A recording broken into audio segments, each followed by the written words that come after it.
मुस्लिम नावाचा शब्द किमान घ्यायला काय हरकत आहे? आपण मत मागायला तिकडे जातोय. तुमचं तामिळनाडूमध्ये भाजप युती सरकार आहे, त्यांनी आरक्षण मुस्लिमांना देण्याचा प्रयत्न केला, देत आहे. मग आपण इथं नाही, जे काही गरीब असेल मुस्लिम मध्ये जरी आपण पाहिल्या तर किमान आपण पाहतोय अध्यक्ष महोदय 20-25 जाती अशा आहे का त्याला आरक्षण देतोय. पण इतर जे मागास मुस्लिम आहे त्याच्यासाठी आपण जर काही म्हणजे फक्त आपला अजेंडा थोडासा चुकन म्हणून जर निर्णय घेत नसल, आखरी समाज गरीब असला तर गाव गरीब राहतं अध्यक्ष महोदय. आणि गाव गरीब असलं का राज्य गरीब होतं, राज्य गरीब झालं का देश गरीब होतंय. आखरी व्यक्तिगत प्रगतीमध्येच राज्याची प्रगती आणि देशाची प्रगती आहे.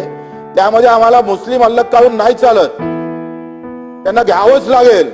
विकासाच्या बाबतीत, शिक्षणाच्या बाबतीत, उद्योगाच्या बाबतीत आम्ही त्याच्यावर जेथपर्यंत आरक्षण देत नाही त्या पद्धतीने